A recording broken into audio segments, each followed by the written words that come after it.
মা পেঁয়াজু বানাচ্ছে ঘরের ভিতরে, ছেলে বারবার কাঁদতেছে, আম্মা একটা পেঁয়াজু দাও, একটা পেঁয়াজু দাও। পাশের ঘরের চাচি দেখতেছে সন্তানটা কাঁদতেছে, মা পেঁয়াজু দিচ্ছে না। পাশের ঘরের চাচি বলতেছে, তুমি কেমন মা? হ্যাঁ, ছেলে পেঁয়াজু চাইতেছে, তুমি বানিয়ে দাও না কেন? আমি যে দেই না কেন এটা আমি জানি, তার 3 দিন ধরে তার পেটে অসুখ, তার পেঁয়াজু দিলে তো তার ক্ষতি হবে। আমি তো দিতে পারি না, আমি তো মা, সুতরাং আমি তো টিটকারি মারতে পারি না, আমি তো মস্কারা করতে পারি না, আমি তো বিরোধিতা করতে পারি না, আমি তার দোষগুলো তুলে ধরতে পারি না। আল্লাহ রসুল আমাকে বানিয়ে দিয়েছেন আয়না, আর আমি আজকে আপনাদেরকে বানিয়ে দিলাম অভিভাবক। সুতরাং আপনি কেমন করে টিটকারি মারবেন, কেমন করে মস্কারি করবেন, কেমন করে মানুষের দোষ ধরবেন? আপনি তো অভিভাবক, আপনি বাবা, আপনার দায়িত্ব হলো আপনার অভিভাবকত্বে সকালকে এই প্ল্যাটফর্মে একতাবদ্ধ করা। আপনি টিটকারি মারতে পারেন না। এই যে বলে না যে আমরা বিরোধপূর্ণ কথা বলবো না, বলে কেন? বলে আপনি ওনাকে প্রতিদ্বন্দ্বী ভাবে বললে না বলে। কিন্তু যদি আপনি ওনাকে আপনার অভিভাবকত্ব মনে করেন, আপনি তো ছেলেকে কখনো প্রতিযোগী মনে করেন না, আপনি তো ছেলেকে কখনো প্রতিদ্বন্দ্বী মনে করেন না। আমার ছেলের অনেক টাকা, তারা আটকাইতে হবে, দাঁড়াও, এই কাজ কোনো বাপ করছে আমার তো জানা নাই। তো আপনি তো বাবা, তার টাকা হয়েছে আপনি খুশি, তার সম্মান হয়েছে আপনি খুশি, তো বয়সে মাহফিল পাচ্ছে আপনি খুশি, সে পা পিছলে পড়ছে, বাবা তো বলে না ঠিক আছে আমার সাথে প্রতিযোগিতা, এখনই গর্তের ভিতরে পড়বা, এইরকম কথা বলছে এমন কোনো বাবা তো আমার জানা নাই। বাবা লাফ দিয়ে গিয়ে তার হাতের ভিতরে ধরে, না না পড়ে যাওয়া যাবে না, এটাই বাস্তবতা। সম্মানিত উপস্থিতি, রং চং দুনিয়াদারি সবই থাকবে, একদিন আমি থাকবো না। এর মাঝেই যদি আমি সকল কিছুর স্বাদ খুঁজে পাই, আমাদের ব্যাপারে আল্লামা ইকবাল বলেছিলেন, ইসরাবে রঙ্গ বুকু গুলিস্থা সমঝা হেতু, আহায় নাদান কক্ষকু আসিয়ান সমঝা হেতু। আহারে মরুভূমির মরিচিকা তোমার কাছে পানির ফোয়ারা, আর সেই জঙ্গলের ফুল তোমার কাছে বুঝি ফুল বাগিচা। মরিচিকা যেমন পানি নয়, আর জঙ্গলের ফুল যেমন বাগান নয়, এই দুনিয়া তোমার কাছে নানান রঙে নানানভাবে আসবে, এটাই তোমার মঞ্জিলে মকসুদ নয়। আজকে গোটা বিশ্বের মানুষগুলো যখন চোখের পানি ফেলে কাঁদছে, মুক্তির স্বাদ খুঁজছে, অনেক আগে কবি ফররুখ আক্ষেপ করে বলেছিলেন, ও কি বাতাসের হাহাকার, ও কি রোনাজারি ক্ষুদিতের, ও কি দরিয়ার গর্জন, ও কি বেদনা মাছুলমের, ও কি ধাতুর পাজরের মাঝে মৃত্যুর জয় ভেরি পাঞ্জেরি, জাগো বন্দরে কৈফিয়তের তীব্র ভ্রুকুটি হেরি, জাগো অগণন ক্ষুদিত মুখের ভিড় ভ্রুকুটি হেরি, দেখো চেয়ে দেখো ওই দূরে দেখো, কত দেরি আর সূর্য উঠতে দেরি, পাঞ্জেরি আর কত দেরি। ঘুমিয়ে ঘুমিয়ে কতটা সময় আর কাটলে আমাদের ঘুম ভাঙবে, ঘুমিয়ে ঘুমিয়ে কতটা স্বপ্ন দেখলে বিশ্ব বিনির্মাণে এ আলেম ওলামারা এগিয়ে যাবে। আমি দেখতে চাই ঘুমিয়ে ঘুমিয়ে যা দেখা হয় তাই স্বপ্ন নয়, স্বপ্ন তো তাই যা আমাকে ঘুমোতে দেয় না।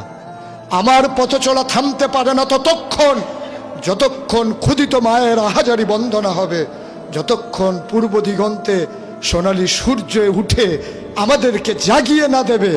ইসলাম কখনো অস্তমিত হবার নয়, কখনো অস্তমিত হয়নি।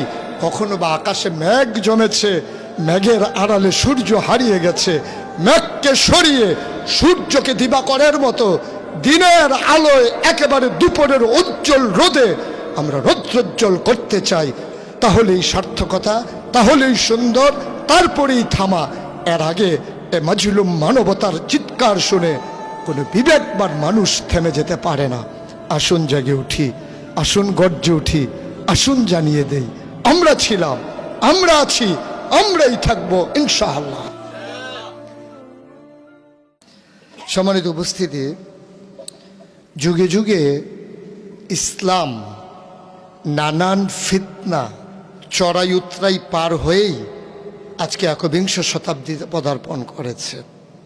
এ পথ কখনো কুসুমাস্তীর্ণ ছিল না, এ পথ ছিল বরাবরই কণ্টকাকীর্ণ। রাহমাতুল্লিল আলামিন যখন এসেছেন তখন এ পথ ছিল কাটা বেছানো, একেবারে বাস্তব। আবুল আহাবের স্ত্রী নবীর পথে কাটা বেছাতেন, এটা আক্ষরিক এবং বাস্তবতা। আর আরও বাস্তবতা হচ্ছে যুগে যুগে সেই নবীর জামানার পর থেকে আজ অবধি ইসলাম কখনো একটা মুহূর্তের জন্যে কুসুমাস্তীর্ণ ছিল না। এ পথ ছিল পিচ্ছিল, এ পথ ছিল বন্ধুর, এ পথ ছিল কাটা বেছানো, এ পথ ছিল সেই পাহাড়ি গিরিপথ যেখানে অমানিসার অন্ধকার, যেখানে বিজলি চমকানো, টিপ টিপ বৃষ্টি, পায়ের কাছেই 100 হাত নিচের গর্ত। এ পথ মারিয়েই ইসলামী জায়গায় এসেছে, যেটা সেই দারুল আরকামে আল্লাহ রাসূল যখন দ্বীনি মজলিস করতেন তখন যেমন করে বাইরে তার নিজস্ব গোয়েন্দা বিভাগ থাকতো, যেমন করে নিরাপত্তার জন্যে তার বাহিনী থাকতো, যেমন করে তিনি আড়ালে আবডালে থেকে দিনকে গোটা বিশ্বের মাঝে বিজয়ী শক্তিতে পরিণত করেছিলেন। সুতরাং কখনো আপনারা মনে করবেন না যে আপনারা বিচ্ছিন্ন, কখনো মনে করবেন না যে আপনারা বোধহয় খুব একটা কোণঠাসা অবস্থায় আছেন। আমরা কে ভালো অবস্থায় আছি? আমরা তো রাস্তায় বের হলে অপেক্ষায় থাকি গাড়িতে কখন চেক দিয়ে আমাদেরকে নামিয়ে ফেলবে, ড্রাইভারকে বলবে যে বাসায় চলে যাও। আমরা তো সেই অপেক্ষায় থাকি কখন মঞ্চ থেকে আমাদেরকে নামিয়ে দেওয়া হবে, আমাদের কথাগুলো শুনতে দেওয়া হবে না। সুতরাং সবার জন্য এ পথ কণ্টকাকীর্ণ, এবং এ পথে যারা ধীরে দৃঢ়তার সাথে, আমি দুইটা শব্দ উচ্চারণ করেছি, ধীরে কিন্তু দৃঢ়তার সাথে এগিয়ে যায় তারাই সফল কাম হয়। তাদের ব্যাপারেই বলেছেন ওয়ালা তাহিনু ওয়ালা তাহজানু ওয়া আনতুমুল আ'লাউনা ইন কুনতুম মুমিনিন। আমরা তো সেই সূত্রেই বিশ্বাসী। আপনি খেয়াল করে দেখেন নবীর জমানায় কাফেরারা নবীকে যত বিরক্ত করেছে তার চাইতে কত গুণ বেশি মুনাফেকেরা বিরক্ত করেছে। আপনি দেখেন আবু বকরের জামানায় সেই যারা সবচেয়ে বেশি বিরক্ত করেছে ওরা কারা? যারা জাকাত দিতে অস্বীকার করেছিল, যারা জাকাত দিয়েছিল সব সময়। ওরা কারা? যারা মিথ্যে নবুয়তের দাবিদার ছিল। ওরা তো কাফেরদের মাঝে ছিল না, ওরা মুসলমানদের মাঝ থেকে ঘাপটে দেওয়া একদল মুসলমান, যাদের সুরত ছিল সিরত ছিল না, তাদের নমুনা ছিল, তাদের চরিত্র ছিল না। আপনি দেখেন যখন সেই সালাউদ্দিন আইয়ুবী যখন ফিলিস্তিনকে আমাদের প্রথম ক্যাবলা মসজিদে আকসাকে মুক্ত করেছিলেন, সেই দিন তিনি অসংখ্য ইমামকে হত্যা করতে বাধ্য হয়েছিলেন। আপনারা নিশ্চয়ই চমকে উঠেছেন যে অসংখ্য ইমাম তিনি হত্যা করলেন কেন? সেগুলো ইমাম ছিল না, সেগুলো ইমাম নামীয় তারা ছিল গোয়েন্দা। ওরা ছিল ইহুদিদের দালাল, খ্রিস্টানদের দালাল। ওরা ইমামের লেবাস নিয়ে তারা ইমামতি করেছে, মুসলমানদেরকে বিভ্রান্ত করেছে। তারা কি করেছে? ইসলামের মৌলিক শিক্ষা থেকে মুসলমানদেরকে ওই খুতবার আসিনে বসে, মিম্বারে বসে তারা ইচ্ছাকৃত পরিকল্পিতভাবে, আপনি ইসলামের কথা বলা যত সহজ, লেবাস নিয়ে ইসলামের বিরোধিতা করা কিন্তু কঠিন, কিন্তু তারা সেই কঠিন কাজটা করেছে। এবং রাশিয়াতে আজও এই আপনার আন্ডারগ্রাউন্ড মাদ্রাসা আছে, এবং আমেরিকাতে এবং ইসরায়েলে আপনার আন্ডারগ্রাউন্ড মাদ্রাসা আছে, যেখানে বুখারি পড়ানো হয়, যেখানে মুসলিম পড়ানো হয়। দেখতে বিরাট হুজুর, ওনাদের যেই সুরত, যে লম্বা পাঞ্জাবি, ফাগড়ি, দাড়ি, ওনারা তো বিরাট বিরাট বড় হুজুর, কিন্তু ইসলামের দুশ্মন। তাইলে ওরা বুখারি পড়ছে কেন? ওরা ইসলাম মানার জন্য না, ইসলামের যারা অনুসারী তাদেরকে বিভ্রান্ত করার জন্য। যুগে যুগে তাই হয়েছে। ইসলামের অনুসারীরা হয়তো মোল্লা নাজিম যেটা বলেছে, আমরা হয়তো ব্যক্তিত্বকে প্রকাশ করতে গিয়ে নিজের রুটি রুজিকে একটু বেশি করে প্রশস্ত করার জন্যে হয়তো নিজেদেরকে অনেকখানি জাহির করি, অনেক জায়গায় হয়তো কথা বলে ফেলি, অনেক জায়গায় হয়তো নিজেদেরকে লোভ লালসা কাজ করে। কিন্তু পরিকল্পিতভাবে এই এই এই হল রুমে যারা আছেন, একজন লোক পরিকল্পিতভাবে ইসলামের বিরোধিতা করেন, সবাই বিশ্বাস করুক, আমি করি না। একজন লোক এখানে নাই যে আপনি ঠান্ডা মাথায় ইসলামের মূল কেটে দিচ্ছেন, একজনও নেই। কিন্তু যারা ইসলামের লেবাসদারি, মুসলমান যদি তার মৌলিকত্বে ফিরে আসে, আপনি বিশ্বাস করুন একেবারে ছোট্ট বাচ্চা থেকে অবলা নারী পর্যন্ত তাদেরকে ঘরের ভিতরে আটকে রাখা যাবে না, যদি মৌলিকত্ব তাদের মাঝে জাগিয়ে দেওয়া যায়। কিন্তু আমরা এই মৌলিকত্ব যেন জেগে উঠতে না পারে, এজন্য সকল আয়োজন, তোমার সকল আয়োজন আমার ধ্বংসের কারণ, তোমার সকল আয়োজন আমার ধ্বংসের কারণ।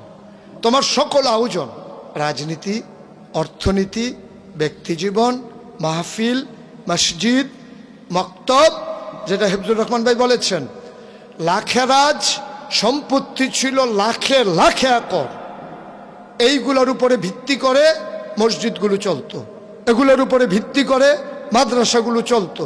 সেই সালাউদ্দিন আইয়ুবীর জামানায় ইমামেরা যেমন মসজিদে মিম্বারে কথা বলতে একরকম, তাদের চালচলন ছিল আরেক রকম। তারা জেহাদ থেকে মানুষকে বিমুখ করে দিয়েছিল। তারা বলেছিল জেহাদ কোনো রাষ্ট্রের কাজ, এটা কোনো ব্যক্তির কাজ নয়। আজও বাংলাদেশে অনেক পীর মাশায়েখ, অনেক আলেম ওলামার কণ্ঠে ভরা ময়দানে হাজারো জনতার সামনে আমি নিজের কাছে শুনেছি যে জেহাদ হচ্ছে ফরজে কিফায়া, এটা রাষ্ট্রের পক্ষ থেকে যখন ঘোষণা আসবে তখনই শুধু করা যাবে, নাইলে বেঈমান হয়েও মারা যাওয়ার সম্ভাবনা আছে। আজকে এভাবে ওয়াহাবি সুন্নি এ দ্বন্দ্ব তৈরি করে দেওয়া হয়েছে কেন? ওলামায়ে কেরাম যেন এক হতে না পারে। সুতরাং আমি আপনাদের কাছে যে কথাটা বলতে চাই, আমাদেরকে প্র্যাকটিসিং মুসলিম হওয়া লাগবে। আমরা কথা দিয়ে কাউকেই বোঝানোর দরকার নাই। কথার চাইতে কাজ যে কত বেশি ওজন, কথার চাইতে কাজের ওজন যে কত বেশি আপনাদের বাস্তবেই প্রমাণ পাবেন। কথার দরকার নাই, আপনি প্রমাণ দিয়ে দেন কাজে। আপনার আচরণ ভালো হওয়া দরকার, সারাদিন ওয়াজের কি দরকার, আপনি আচরণ ভালো করে ফেলেন তাহলেই তো হয়। এটাকে বলে প্র্যাকটিসিং মুসলিম। আমরা কিন্তু থিওরিক্যাল মুসলিম, আমরা সুরতে মুসলিম, সিরতে আমরা ইসলাম থেকে অনেক দূরে। আমরা প্র্যাকটিসিং মুসলিম হই, দেখবেন সবাই আমাদের কাছে চলে আসবে। একটা কথা আপনারা মর্মে মর্মে উপলব্ধি করেন কিনা আমি জানি না। আল্লাহর এক বুজুর্গ বলেছিলেন, মান আরাফা নাফসাহু ফাকাদ আরাফা রাব্বাহু, যে তার নিজেকে চিনেছে সে তার আল্লাহকে চিনেছে। এখন আমরা কি নিজেকে চিনেছি? আমরা কি বিশ্বাস করি এই ময়দানে এখন যারা আছেন আপনারাই যে ব্রাহ্মণবাড়িয়া আলেমদের অভিভাবক, এই চিন্তাটা আপনাদের মাথায় আসছে কিনা এটা দৃঢ়মূল বদ্ধ ধারণা থাকা লাগবে।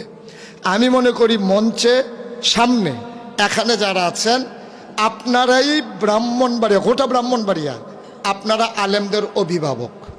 এই জায়গাটাতে যদি আপনি নিজেকে বসাতে পারেন তখন কি হবে জানেন?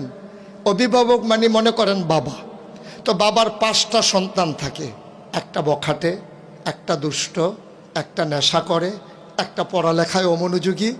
বাবার কিন্তু সবসময় চেষ্টা থাকে 5টা ছেলেকে কিভাবে মানুষের মতো মানুষ করা যায়।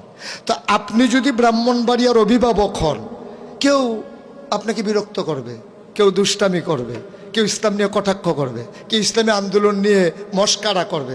আপনি না অভিভাবক, আপনার দায়িত্ব হলো 5 সন্তানকে মানুষ করা। তাহলে এখানে সুন্নি থাকবে, এখানে কওমি থাকবে, সবাইকে অভিভাবকত্বের জায়গায় থেকে তাদেরকে মূল ধারায় ফিরিয়ে আনা, এইটাই যদি বাবার কাজ হয় তাহলে এই কাজ আপনার, আমার, আমাদের।